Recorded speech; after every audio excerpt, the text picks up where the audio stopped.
I'm joined today by Tim Jones, the nominated candidate for the Liberals in the provincial constituency of Portland-Simonds. Tim, afternoon, and thank you for being here. I wonder if you could just introduce yourself, say a few words, tell us something about you and why you're running for office. Absolutely. So my name's Tim Jones. I'm certainly running your Liberal candidate for Portland-Simonds. I've been in the city for, almost 17 years now, reside in Milledgeville. Used to live in there on Bedell Avenue, and since then I've built a new house further down at Ragged Point. And so I've been around the community for a while, and I enjoy the community. I come from Quispamsis originally. I have a large family, 3 brothers and my parents, and they're still all around the community today. But I really enjoyed my time here in St. John, even though originally being from Quispam. So, a little bit about myself. I'm an entrepreneur. I have been an entrepreneur for the last 25 years. I've built, bought, sold, and many businesses in our community. And some of those have been just tremendous experiences. But not only within the business aspect, but also in the giving. I'm the founder of the Randy Jones Family Foundation. And within the Randy Jones Family Foundation, we were on a 5-year mandate. It just ended in 2012. We were able to donate over $650,000 to the St. John Regional Hospital neonatal and pediatric unit. And that was solely a family foundation. It was myself, my 3 brothers, and my parents sitting around the kitchen table saying, how can we make a difference in our community? I would dare say that was probably the most rewarding experience that I've had as an entrepreneur. To have the ability to work, with some strong leaders in our community, from Mr. Irvin to the Olins and so on, to really round up a beautiful cause and a real purpose and meaning. And I always said, at the end of the day, I've been in business for years, but nothing lines my pockets like giving back to the community. And we're very grateful for that opportunity working with them. We've also done Hooked on Hockey Inc., which has been a not-for-profit registered organization. We were on an 8-year mandate with that. We provided free hockey schools, myself and my brother, over the span of over 8 years through the summer months. And they were, again, for children generally wouldn't be able to afford, attending a hockey program. So that was a really rewarding experience as well. And since then, I owned a car dealership as well, and I had that for 10 years. And that was a great opportunity as well. And after selling that, I call it what I refer as entrepreneurial freedom. I thought, where do I want to go from here? And fortunately for me, my daughter was only young at the time, 3 or 4, and I thought I should check out what forest schools are all about. So I was able to travel to Europe and get a little bit of understanding of how I can have a bigger impact not only on my daughter, but children in our community. And so since then, over the last decade, we opened Atlantic Canada's first forest school. We started with 5 kids, believe it or not. We have over 70 kids now that attend our program full-time from September through to June. And we certainly do a lot of work within the community in that as well.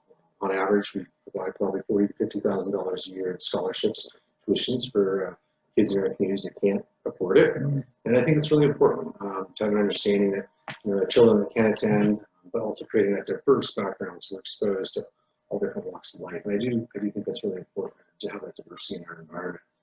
Even this summer, we had 25 summer camps that we were able to provide to the local community through our local church, and they were able to select some of those kids that genuinely wouldn't have been able to go to a summer camp. And to see those kids at the end of the day or at the end of the week with smiles on their face and the experience they have and the genuine, just thanks that we get from the parents to give their child that experience is exceptionally rewarding for us.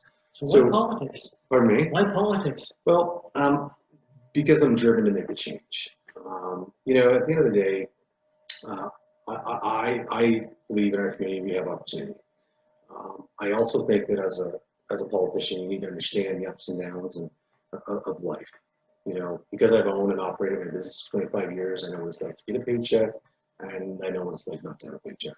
And I think that resonates with citizens. I can sit back and be able to sit in their living room and have an understanding if they've had that job loss or if they've had some impact as a result even recently of a pandemic. I can sit and I can relate to that level. And I think that's important. When you have, your history is dependent on your results. You can relate to those that are in tough shit, that are in a tough position. And I think for me, it's the ability to do that. But I also think there's strong opportunity in Portland-Simonds. I think the economy is a strong opportunity. I think there's some strong infrastructure projects that we can look at in that area that, I know previous governments have considered. And I've also done some studying on, and I've made some investments solely in our community as well. In the last 8 to 10 years, we've invested over $3 million into the Portland-Simonds area on development, on land, to continue to sort of move the community forward. So I think, from the economic standpoint, I think we can have an impact here in the community, and I understand the background of that and how to make that work. And therefore, for me, I believe I can lead that change here in Portland-Simonds, and we haven't seen a lot of that in our environment in the last number of years. I dare say 15 to 20 years. I could drive through Portland-Simonds, and I'm not sure what's different than what we were here 15 years ago. In saying that, I'm very focused on education. In the past year and a half to 2 years, I've met with Peter Hayes one-on-one in his office. I've met with Minister Parody from Department of Education in his office. And my mandate was pretty clear. We see a lot of benefits to our programming. And with those benefits to our programming, I want to make that accessible to the rest of the children of the province of New Brunswick. We're Atlantic Canada's first forest school. And in saying that, do I think forest schools can be brought to the mainstream, to all public schools? No, but I do think outdoor education is very scalable. But the benefits we're seeing within the children is key. Our program is very much geared towards, working for the whole child and raising their confidence, their self-esteem, and really focusing on raising the whole child. And we find the ABCs, 1, 2, 3s come secondary, but at the same time, they come very easily when you're focused on that as a mandate. As a result of those direct sort of impact we're having on those children, it's certainly something that I want to consider and how I can move forward here in province of Brunswick. And if you look at our current situation with the pandemic, there's certainly a strong need for it too right now. So education is a big part campaign of with it. the pandemic? What's a day in your campaign like with an unprecedented environment like this? It's interesting because I had met with Mr. Vickers a number of times over the past year and understand who he was. I think it was really important. If you're going to walk in as a candidate, you understand who your leader is, and do you want to follow him? And right from the first meeting, I recognized that Mr. Vickers is a leader, and I want to follow him. I recognized that we were getting to a point where an election may come relatively soon. So we had multiple of discussions, and then once we made the call, I said, okay, we're in. But I got to be honest with you, Randy, the first couple of days, I had very little sleep because all I could do was formulate, how do I operate a snap pandemic election? It's never been done before. I can't even remember the last time we had an election in the last 28 days. So I found it a challenge, but at the same time, once we were able to put a game plan together, what it really came down to is how do we get our message out there? And so we've put together a platform specifically for Portland-Simonds, which you can find on our website, which is tim-jones.ca. And it focuses on solutions, it focuses on education, it focuses on health, it focuses on our economy, it focuses on today. But what I think is key to all of this is we are here to, we're a fiscally responsible province of New Brunswick, and I fully support that. But I'm here for Portland-Simonds. And I think that's important for representation. Voter turnout, particularly in Portland-Simonds, because provincial turnout rate has declined markedly over the years. Right. From over 82% in 1967 to a little over 66% 2 years ago. Portland-Simonds has the second lowest voter turnout rate of any of the 49 constituencies in the province. The only one worse is St. John Harbour. Right. So, do you have an explanation for this, or how do you think we could go about increasing the turnout rate?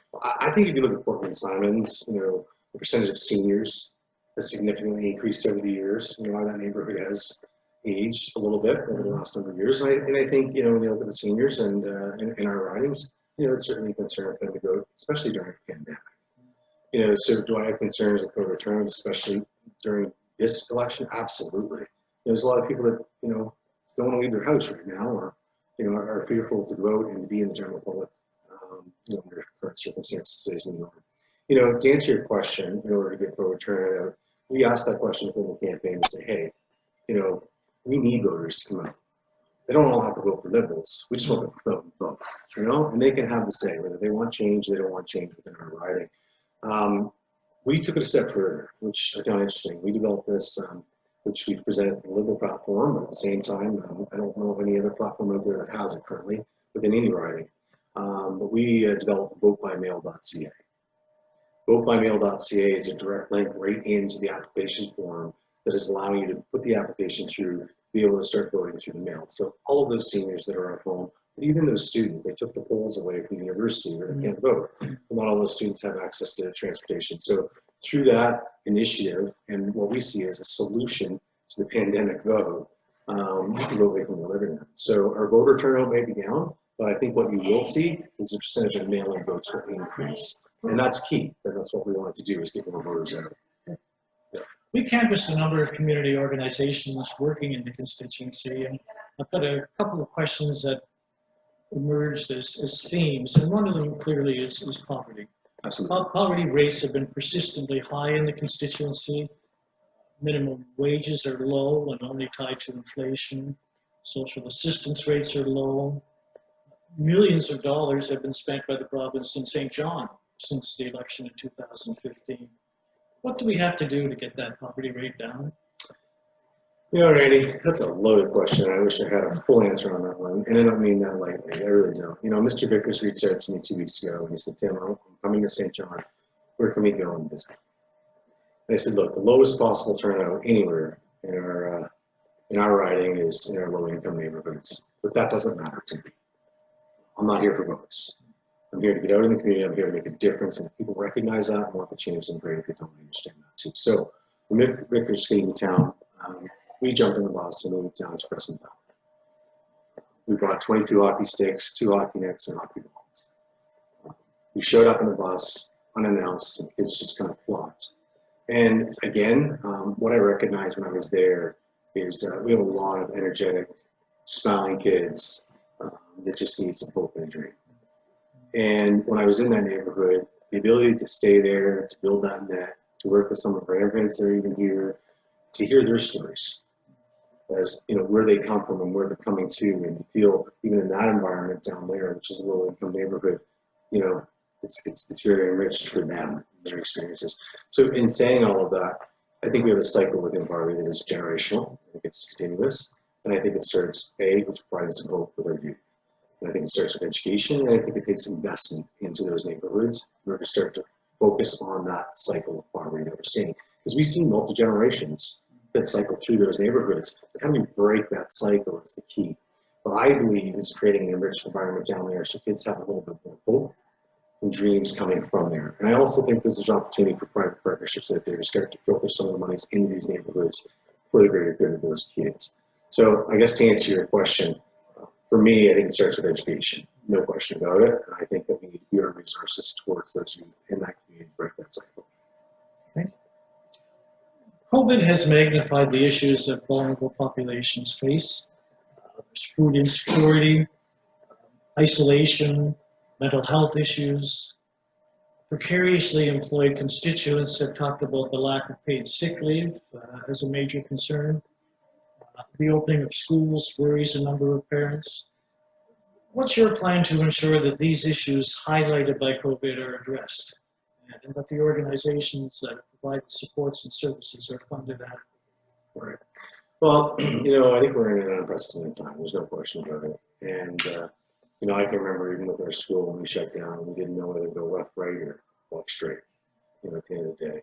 And we also recognized that we had to be there for our families, you know, and funding is a big part of that. We've all had a significant impact here at a local level.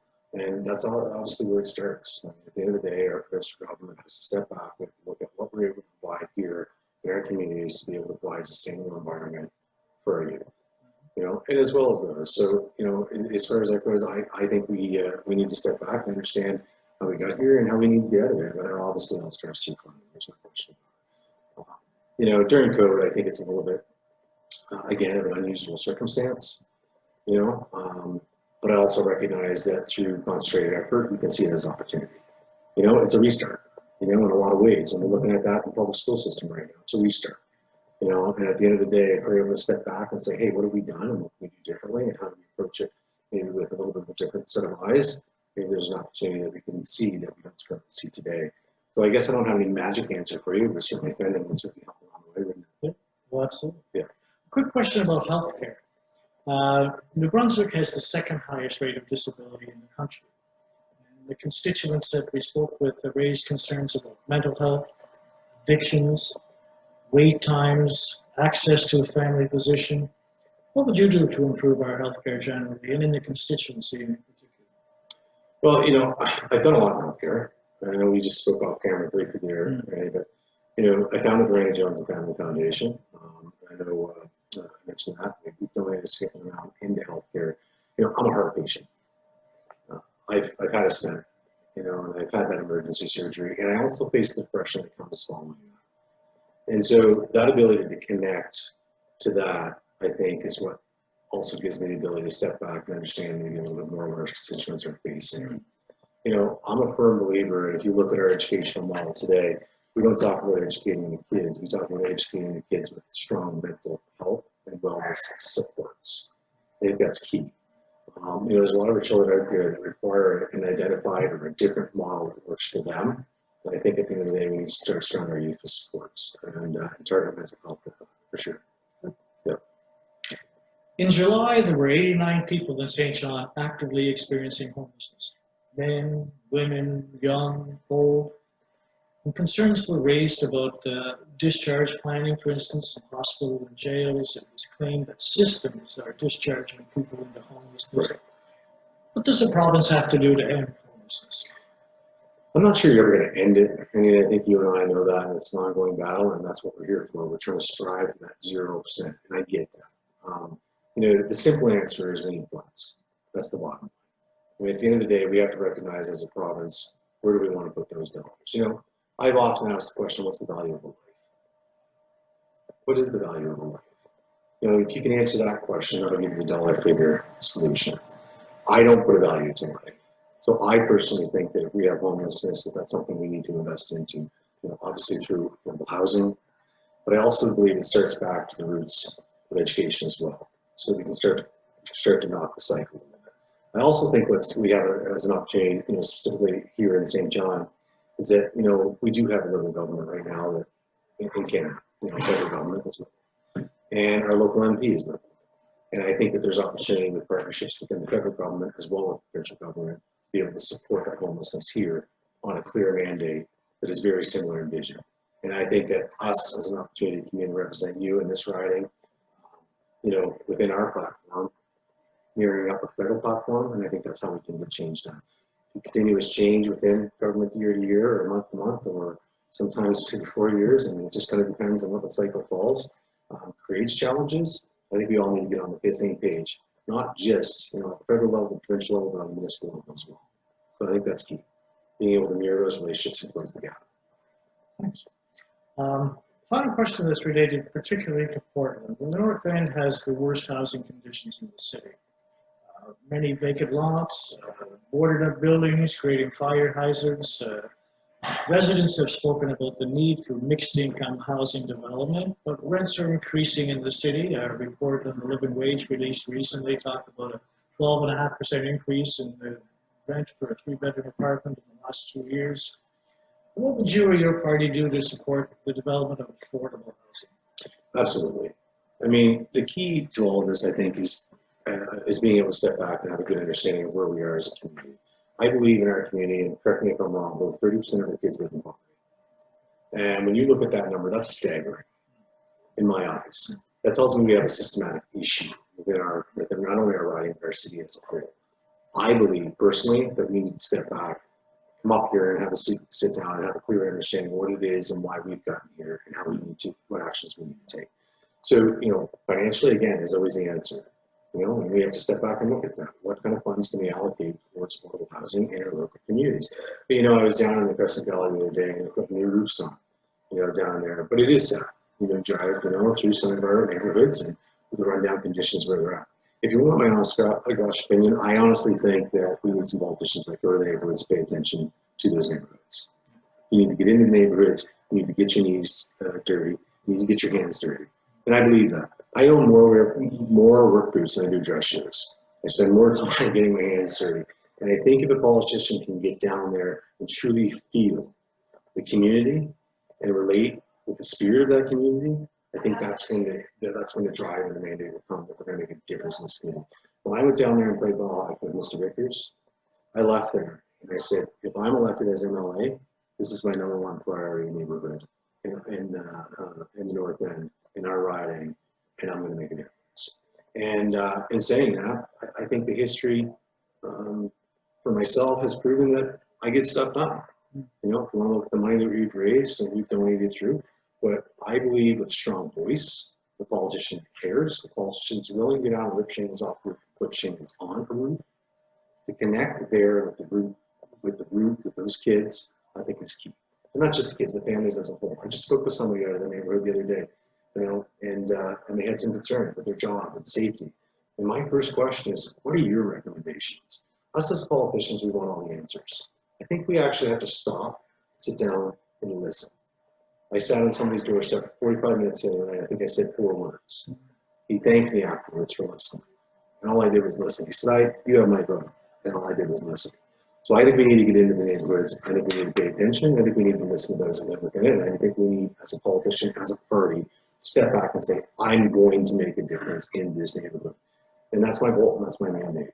I fully intend on targeting those neighborhoods if we get in. And I think if you look at our history on support with underprivileged kids, that's very near and dear to my heart, no question. Boy, that was fast. Any final thoughts? We have to sort of wrap up. Any closing statement? Anything, issues you wanted to put forward that we didn't have a chance to talk about? No, my ignorance for not being in this building before. And I think that's important to know.